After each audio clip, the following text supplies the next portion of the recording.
All right, we'll call the meeting to order. The time is 6:04 p.m. on February 26th. We will, we don't have anybody in the audience, so I guess I can skip a first piece of the script for anyone wanting to make a speaker request. We have the Pledge of Allegiance. Oh, wait, we have the roll call first. I should read ahead. Commissioner Varela? Here. Commissioner Ward will be marked absent. Commissioner Gracia? Here. Vice Chair Dinko? Here. Thank you.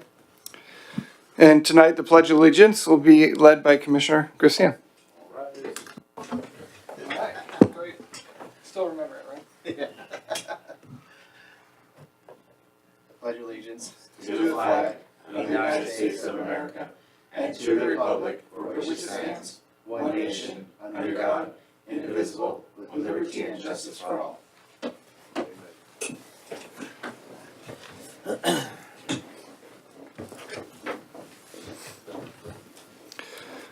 Our first item this evening is item 3.1, the introduction of Eastvale Police Chief Tim Martin and Jurupa Valley Station Watch Commander John Morin. Thank you very much. We'll start with the captain because he outranks the lieutenant. The city is pleased to introduce the new Jurupa Valley Station Commander John Morin to the city of Eastvale right here. The fine gentleman. Captain John Morin has over 22 years of experience as a sworn peace officer with the Riverside County Sheriff's Department, including ranks of deputy, corporal, investigator, sergeant, lieutenant, and captain. As a lieutenant, John Morin worked at the Robert Priestley Detention Center for 3 years before being transferred to the Jurupa Valley Station, where he managed the county unincorporated areas, detectives, and the Jurupa and Eastvale set teams. He is married to his high school sweetheart and has 2 adult sons who have both played college sports. I would like to welcome Jurupa Valley Station Commander John Morin to the city of Eastvale and wish him success with the Eastvale Police Department. So, Welcome. Thank you. and no stranger to us here, the city is pleased to introduce the city's new police chief, Tim Martin. Lieutenant Tim Martin has worked with Riverside County Sheriff's Department for over 22 years, and he will be serving as our police chief. He started his career with the Riverside County Sheriff's Department in 1996 and was assigned to the Robert Priestley Detention Center, if you're not seeing where everybody starts.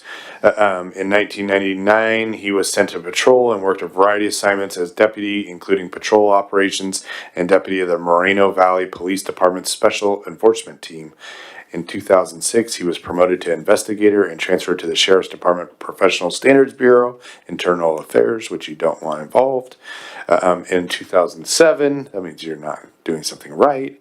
In 2007, he was promoted to sergeant within the Professional Standards Bureau, and in 2010, he was transferred back to the Moreno Valley Police Department, assigned to the Patrol Sergeant and Special Enforcement Team Sergeant. In 2012, he was transferred to the Riverside County Gang Task Force. In 2013, he was promoted to the lieutenant and signed back to the Corrections Division. In April 2017, he was transferred to the Jurupa Valley Station. Lieutenant Tim Martin has been assigned as Assistant Chief of Police for the City of Eastvale since June of 2017. He's no stranger here.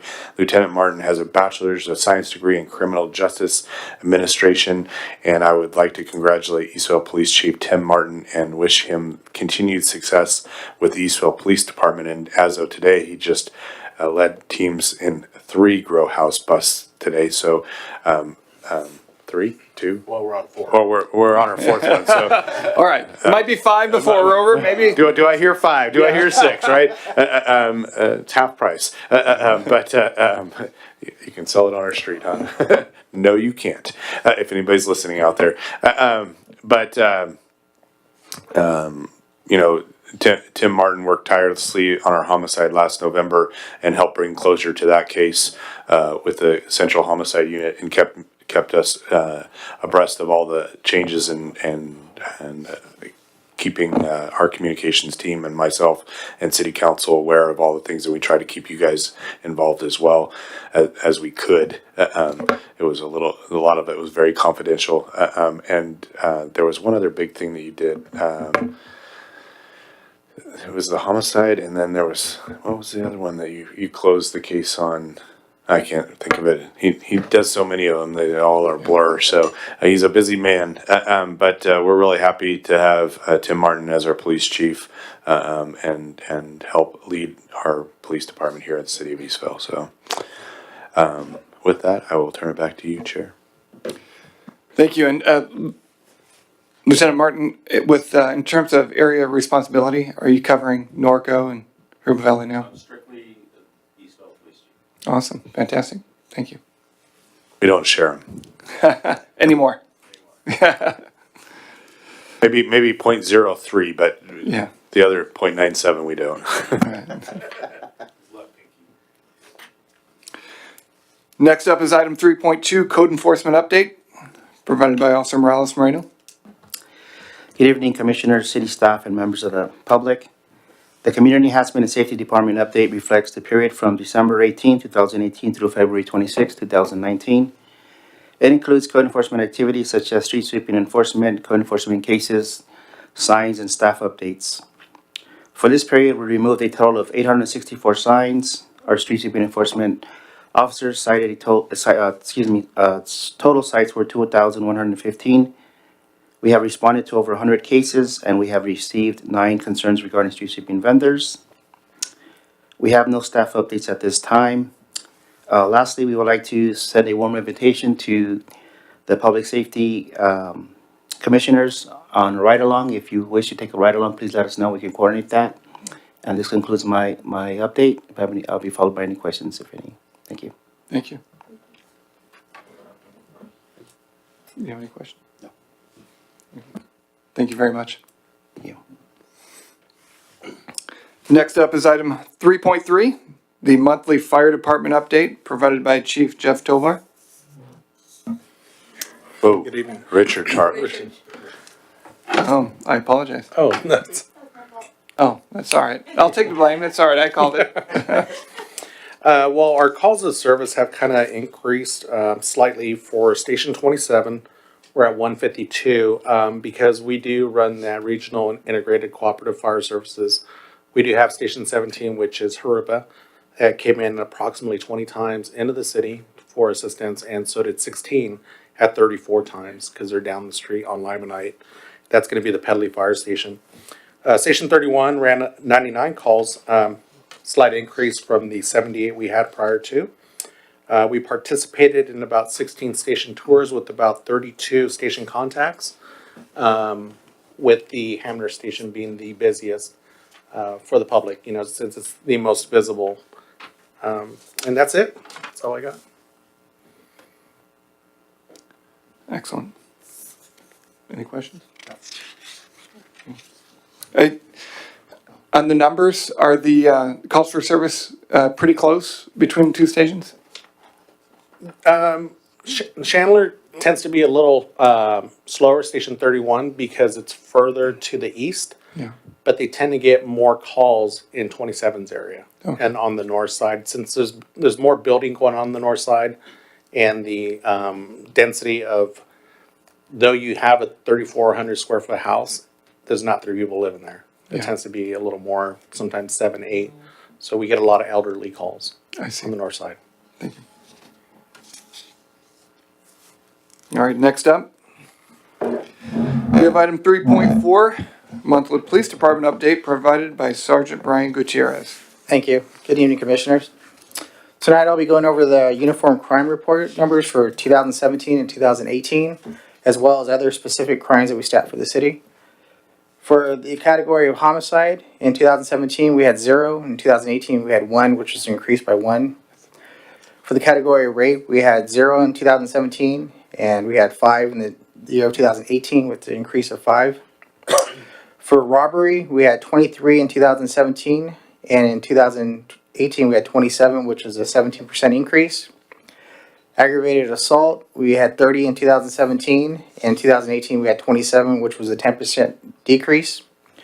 Category of burglary, we had 211 in 2017, and in 2018 we had 139, which was a 34% decrease. For larceny or theft, we had 939 in 2017, and in 2018 we had 667, which was a 28% decrease. For vehicle thefts, we had 171 in 2017. In 2018, we had 130, which was a 23% decrease.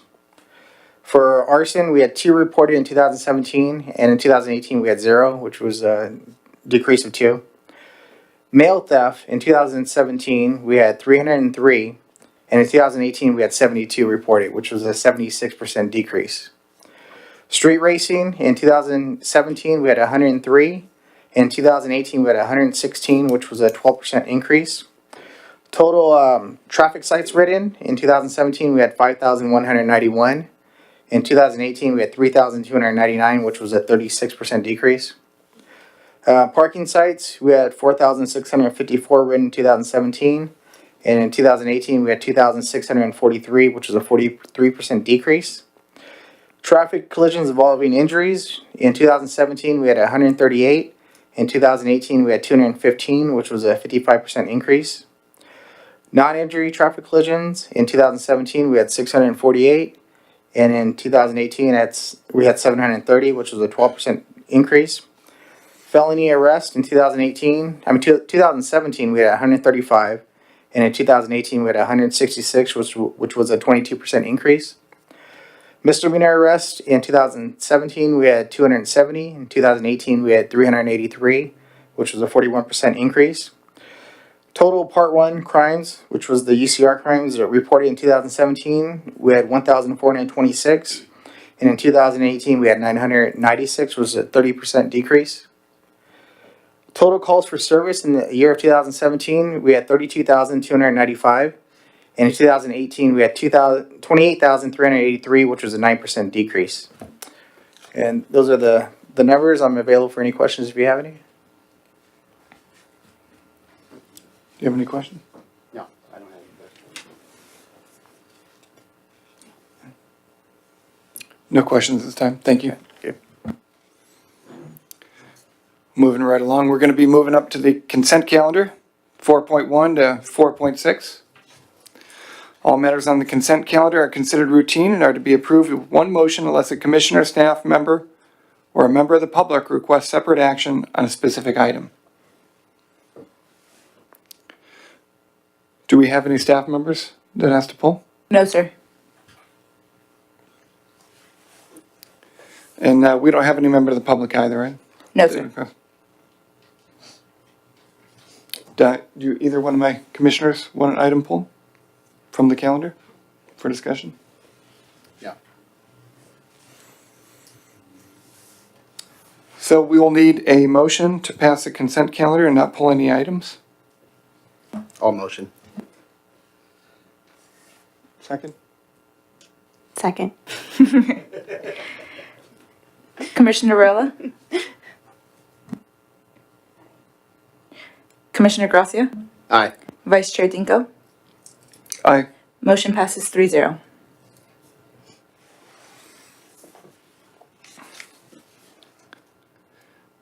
All right, we're on to public comments. Any member of the public may address the commission on items within the commission's subject matter jurisdiction, but which are not listed on the agenda during public comments. However, no action may be taken on matters that are not part of the posted agenda. We request that comments made on the agenda be made at the time the item is considered and the comments be limited to 3 minutes per person. Mr. DaCosta, do you have any? You're good? I'm good, sir. All right.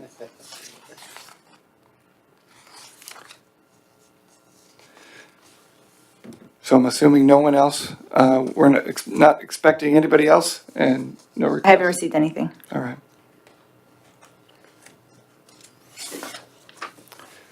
Okay, we're on to the city staff report.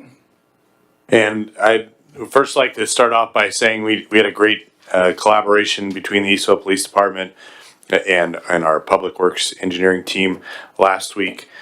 We had one of our judge commissioners for traffic enforcement throwing out some citations because some of our enforcement or our street surveys or speed surveys weren't up to date or exactly to this commissioner's liking. and so we collaborated with our motor officer, who identified the 4 or 5 streets that he was patrolling on that were going to be heard in the cases last Friday, and we got him the information on Thursday so that he could uphold all of his citations in court.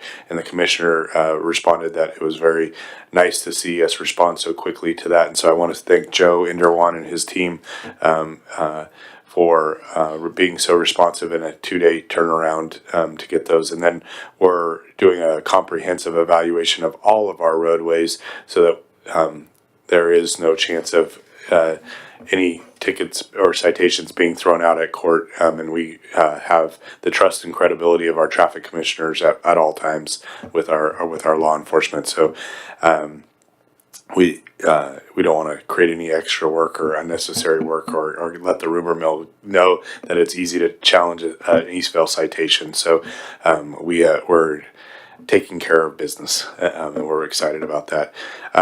As you know, we have also been doing a number of grow houses in the community, and it's a collaboration between the Eastvale Police Department, the SET teams, and the MET teams, and all the other acronym teams, and SET, MET, and our community enhancement and safety teams, and our building officials that go in there and make the home safe. We want to make sure we communicate with the public. If you see something or something seems fishy, just report it to us and let us figure it out, whether it's fishy or not, or if it smells like pot or marijuana. Just let us know, and we will go out. If no one shows up and no garbage cans are getting put out weekly, if the blinds are always closed, if there's weird aromas coming from a home, if suspicious activity is going on at the home, if it doesn't look like a neighbor, let us know, and we can always go out and check out these places. You can call the non-emergency line or the emergency line, or not the emergency line, or you can make a report to code enforcement or community enhancement and safety or a police department. But it's better to report something and let us go determine that it's safe, because some of these grow homes could really turn into a fire in our neighborhoods or have a safety impact. And so we'd rather take care of the business and make sure that committing a crime in Eastville is not a good one, a good decision. I also want to highlight we have a commissioner that went above and beyond the call of duty when some crime activity was going on in his community, and rallied his neighborhood to provide some video surveillance and whatnot. And we had our great neighborhood watch program captains meeting last night, where Sheriff Bianco came to speak and address the captains. But we also shared a lot of the success stories and our video camera program. If you have video cameras on your home, or doorbell program, or automatic license plate readers, or any surveillance or anything, I would encourage you to not only be part of our neighborhood watch program, but to register that equipment. It's all confidential, but when a crime happens in your community, it allows law enforcement to quickly know who has it in their community. They don't have to go door to door. They can just say, oh, it's right here, and get the information that they want. And sometimes multiple angles are capturing a vehicle or a license plate or the suspicious activity or the break-in or something like that. And so, we also had a great collaboration with our first on the scene. I think it was our motor officer that responded to an in-progress burglary where a young man was suspicious. Can I share that? Sure. It was a neighbor's home behind this home, and Let the record state that I was the first 197 on that call, first one there. So oh yeah, we put him to work. But the young man was hopping over the fence and breaking into his neighbor's homes, and or allegedly is, through the collaboration of a number of people along with our social media, we were able to identify the young man and arrest him. And so the message that we're trying to send loud and clear to people that want to do crime in our community is, don't do it. We're going to catch you, and we have all the technology. You can't doorbell ditch Rob Gracia's house. I found that out. He doesn't even let you step foot on his lawn.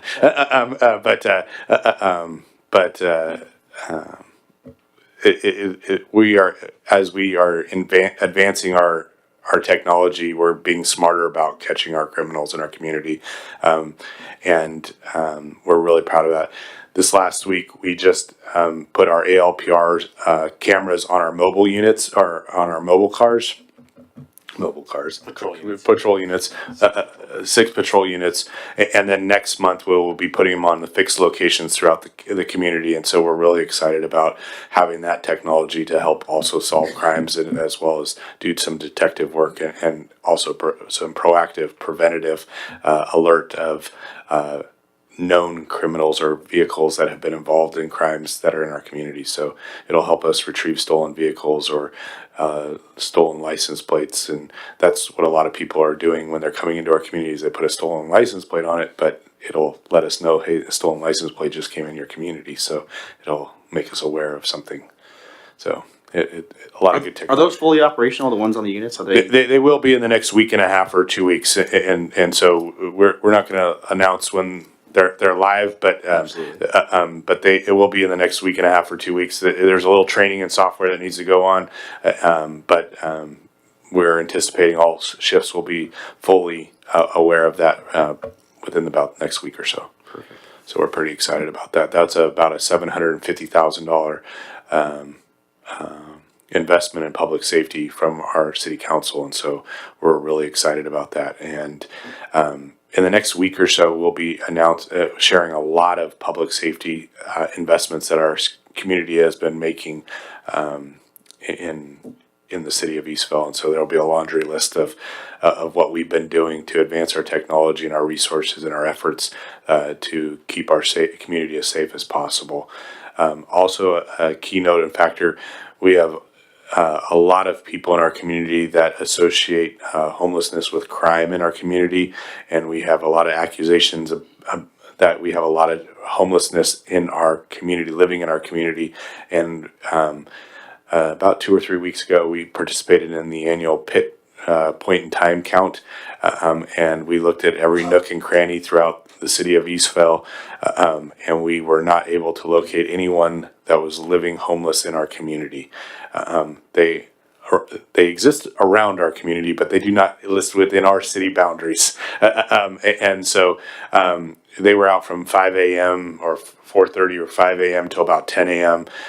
Searching down in the river bottoms around shopping centers and neighborhoods.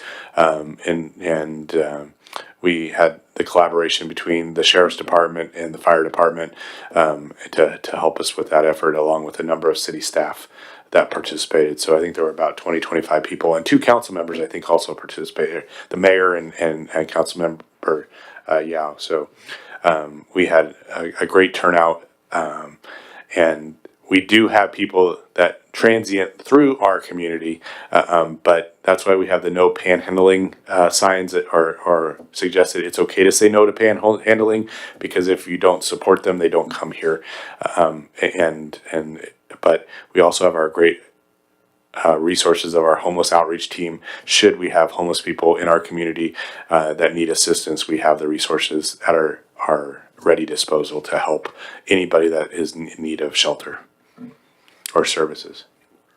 Oh, and even exciting, on Valentine's, we got our new motor, our additional motor. So now we have 2 motors out there, so they're not twins, but you are seeing double. There are 2 out there, and so if you locate where one is, that doesn't mean there's not another one down the road. So it doesn't mean you can pick up speed and drive recklessly in our community. So this will help us address safety around schools during the morning and afternoon pickup, as well as some of our arterial streets where we are having some speeds. And if there is an issue in a neighborhood, we always encourage people to call the sheriff's department or the police department and report those areas so that they can put them on their watch or radar. So, but we are out there to enhance the safety of our streets. So with that, I think that's everything off the top of my head. But can you think of anything else, Stephanie?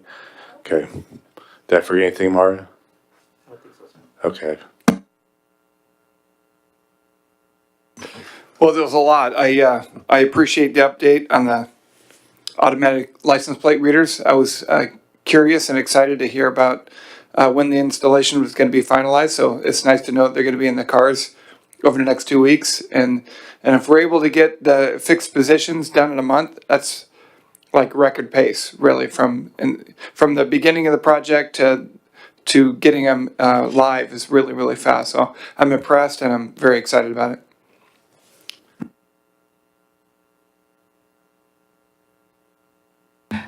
Captain, since I got you here, I'd like to commend some of your deputies, actually. Meissen, Sergeant Torres, I think he's Norco, actually.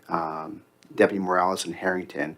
I'm not going to give specific details because stuff's still being worked out, but they were very attentive in some crimes that occurred in my neighborhood and the neighborhoods east of me just recently. And they've been working pretty hard and diligently, along with Lieutenant Martin, or Chief Martin, I should say, to get these issues resolved. So I would just want to put that bug in your ear.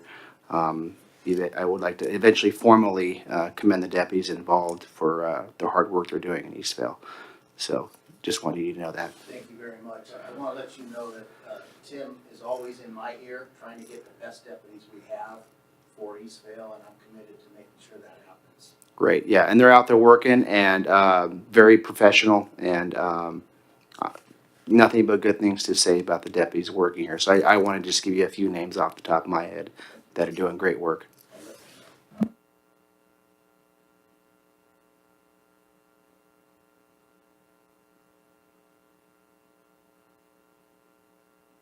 I have one other thing to add, just real quick. March 13th, if you want to mark your calendars, is when the public safety budget will be discussed with council. It's a Wednesday, March 17th, and March 13th, Wednesday, March 13th, and it will start at 5:30. That public safety.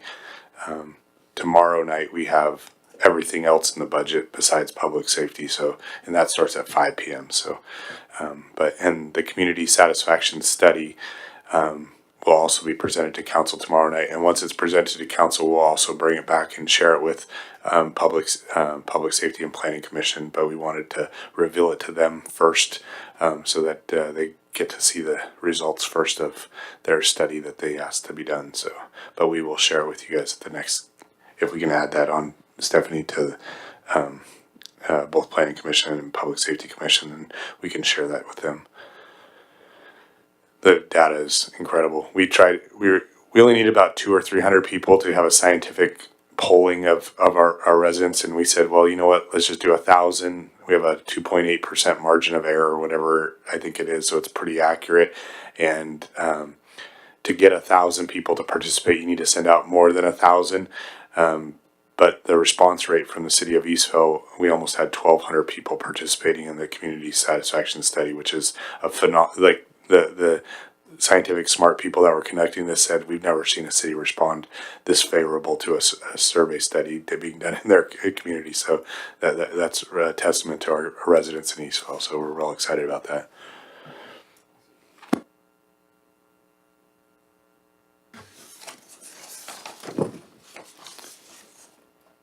Been a quick night.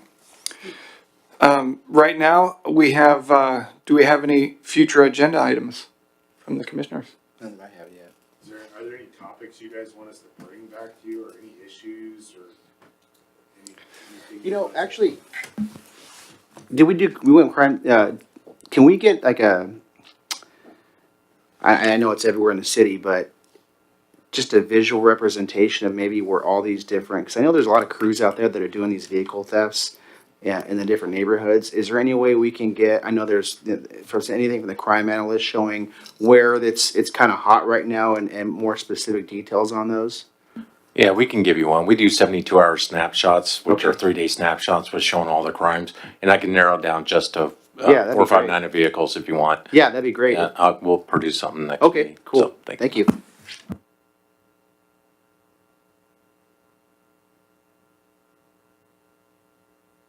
No, I think that right now our city's moving fast enough. I don't think we have any really big emerging issues. The crime stats are really low, which is very nice. And with bringing the innovation that Alpers and the fixed Alpers are gonna be a really nice element. I expect that our police department to get a little bit busier after they fully go live with all the hits that are coming in that were, previously not getting noticed. But after probably about 6 months, I would expect it to trail down a little bit. But that'll be interesting and a lot of fun. So I think we're doing pretty good. I don't have anything else. Do you have anything? Thank you.